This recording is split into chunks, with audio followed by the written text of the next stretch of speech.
What's going on, everybody? It's Steve with I Live Plants. Yo, thank y'all so much for coming back. Little under the weather, but hopefully gradually my voice will clear up and all that stuff. But it's really, really good to have you guys back in this space again.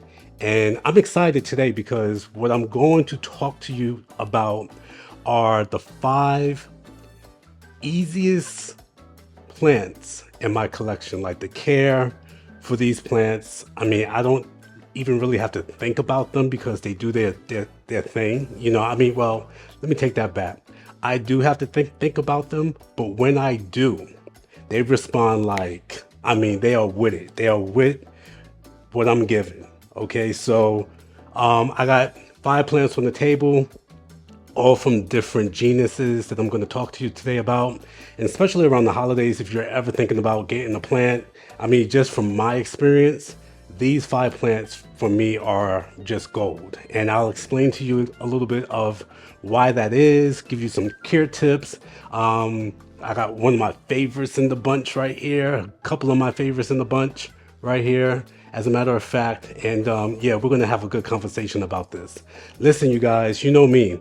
We are so close to getting 1,500 subscribers.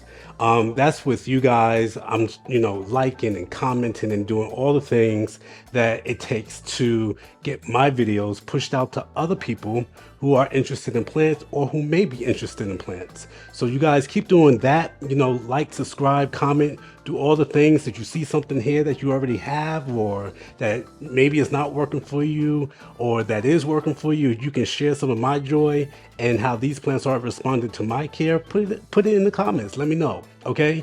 But yeah, let's get to it. All right. 5 easy to care for plants in my collection. All right, guys. So the first plant I want to talk about is this beautiful, beautiful, beautiful Manjula Pothos. This is an Epipremnum aureum Manjula Pothos. This is actually a cultivar. Okay, so this was a man-made plant that was bred. And actually, I think this plant is about 10 years old. I think the patent for this plant was submitted back in 2014. I think the guy's name is Hansadi or something like that, from India. And I guess developed this plant. Now, I think that there are also some rumors that this plant is a crossbreed between an enjoy and a snow queen or a jade pothos or something like that. I could not find any information to sort of confirm or debunk any of those theories, and my light just went out. Give me 2 seconds. All right, had to flip the light back on, but let's get back to the Manjula Pothos. This was patented back in 2014 by Hansodi in India. Okay, so again, can't really find exactly what the breed is, but familiarities to. Oh, that's a new leaf. Oh, snap! I just touched it. It's a new leaf. It doesn't feel like it all the others, but very similar to the enjoy. I have a couple of enjoys here. Very similar to maybe even a pearls and jade, in my opinion. But the leaves are just much more lush. I mean, they're big and it's shaped in somewhat of a bowl. So anyway, this is mint julep, all right? And mint julep is so easy to take care of for me. I water mint julep probably every 2 weeks, and believe it or not, I allow the soil to get like 50% dry with this one. Like literally, she can stand dry soil, really, and she actually thrives off of that, in my opinion, and at least in my care. And but the other thing is that she's a slow grower, and I'm not sure if any of you have an enjoy. I have an enjoy. I think I get maybe a new leaf every 2 months from an enjoy. And so this is kind of like the same thing. So, I'm wondering if, one of the mother plants to create the breed is actually an enjoy, But anyway, this is a super duper easy plant. Medium light. The more bright light it gets, you'll get lighter variegation on the leaves. Like you get like a nice solid white when the leaf first unfurls, but then it starts to speckle later on as the leaf gets older. But still, it's still such a beautiful, beautiful variegation on a Epipremnum aureum.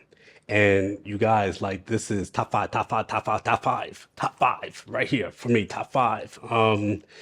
Number one for a real long time. And, like, I mean, come on. This is a full head of hair right here. You know what I'm saying? I wish I could say the same, but this looks like a full head of hair, doesn't it? It's nice and full, nice and lush. What do you think? You guys like this? This is the Epipremnum aureum Manjula Pothos. What you think? I love it. All right, so let me scoot Manjula over a little bit and let's head over to Central Africa. Okay, so this is my what is officially a Dracaena. There's a lot of talk that this was a Sansevieria, but upon further research, this is actually classified as a Dracaena. This is a whale fin. This is a basic whale fin. I mean, I hate to use the term basic because I think that is amazing, but it's not variegated or anything like that. It's just a whale fin plant. And this is killer right here. This is my killer whale right here. This is killer. Look, with killer, I hate to say this, but I ignore this plant half the time. This is not to say that it's not one of my favorites. This is not to say that I don't look out for it or anything like that. But if I care too much about this plant, it's going to die. And what I mean by that is, like if I think that, just by chance it might need water in a month, I'm probably going to end up with one of these leaves turning yellow because that's exactly what I had, 3 leaves. And because I got like, oh my God, I didn't take care of it. I haven't done anything with it in so long and the soil's dry and maybe it needs a drink. Nah, it was good. This soil can be bone dry. All right. It could be desert dry for this plant to survive. And I know not to make that mistake. Again, I overcompensated. I was like, all right, well, I wasn't taking care of it. So it's been a month, it's been 5 weeks. Maybe it needs a drink. It didn't. It didn't need nothing. Um, so literally, I don't pay attention to this plant. And it is going to get bigger. These 2 fins are going to get bigger. Hopefully I can get it to sprout a third. And yeah, but this is my Dracaena Sansevieria whale fin. What you guys think? You like this one? I like it. You can kind of get it and forget it. You know, it's a good purchase. All right, so now I'm going to talk about some plants that are technically not as easy to take care of, but for some reason they love it. They love me. They love what I'm doing to them. All right, this is my Philodendron Gloriosum. This is hymns right here, like hymns. Okay, HYMNZ. All right, hymns with the Z on the end, so that you know he's fly. But anyway, this is my Gloriosum. It's still a baby. I've had it for about maybe, geez, I want to say I got this back in February of this year, 2024, and I got it with 3 leaves, and as you can see, doubled in size, more than doubled in size, and I got a new growth coming right now. So yeah, it's doing this thing. Look, so this plant here is a what do you call it? It's a crawler. All right. So it's actually going to need to be repotted in a planter that goes the long way. I really don't want to mess with it right now. All right. So I'm just going to leave it be because my guy is happy. Care for this plant. And first of all, where's it from? Central South America, right? That's where we're going to be for the remainder of this video. The next 2 plants are going to be from there. But this, me and philodendron, Central and South America.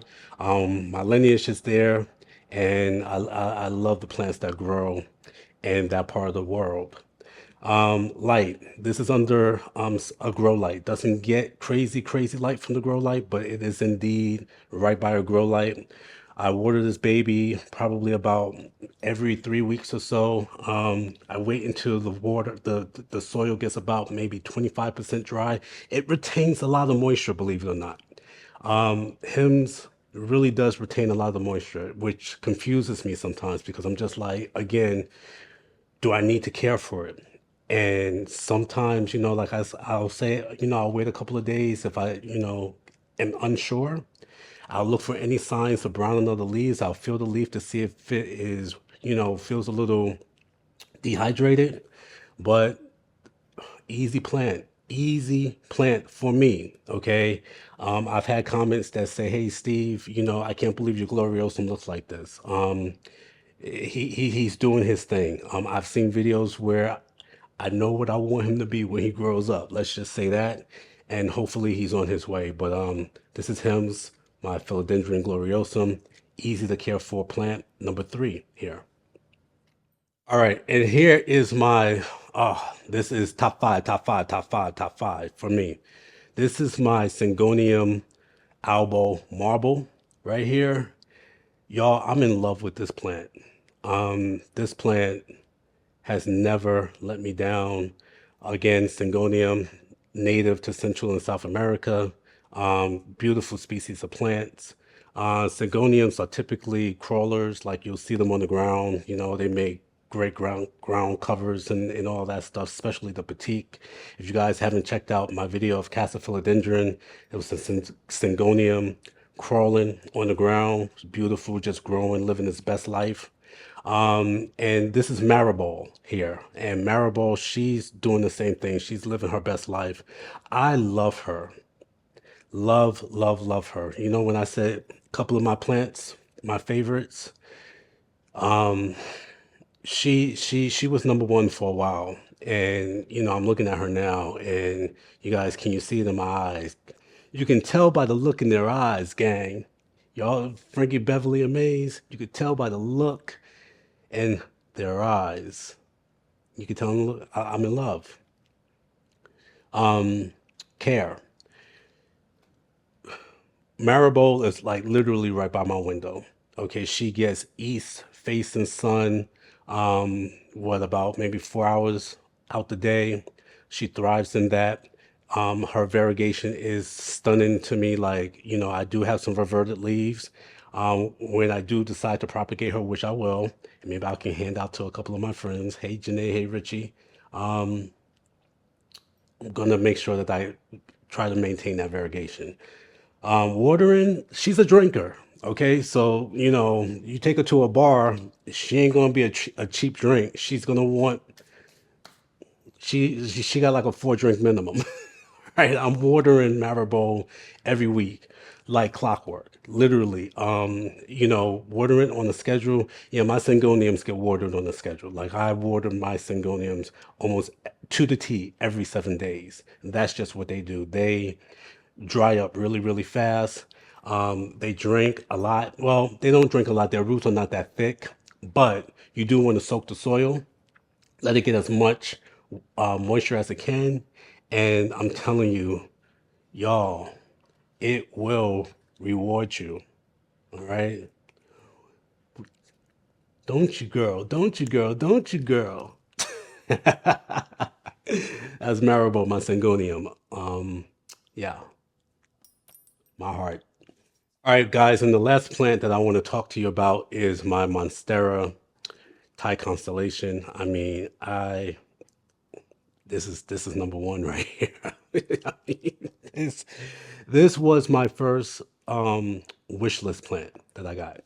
Like crazy wish list plant earlier this year, where they were still a buck, about a buck to get, about $100.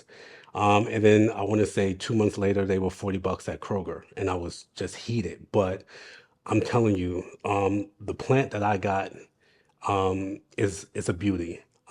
This is Pinyao, and this is my Thai Constellation in Pond, you guys. I actually did a transfer video, a repotting video a few weeks back where I changed the substrate from soil to pond, and Binyao is loving it. In fact, I'm getting new growth right here. Got a new leaf coming in. I actually did end up staking Binyao, and let me tell you something about these plants, y'all. These plants are super smart. Now, I'm not sure if he felt like he could lean back, you know what I'm saying, and he had some support. But as soon as I staked him, the new leaf came out from the stem. I was like, oh shit, like, okay, that's how y'all do. Yo, y'all think I'm crazy when I tell you this. I'm telling you, you guys, it has opened, being a plant collector has opened my eyes to God's sort of infinite, um, how do you say it? Like majesty, right? Like just like it's beyond. It goes beyond sort of like your wildest dreams and everything. And I'm telling you, this was something that I discovered in this plant journey.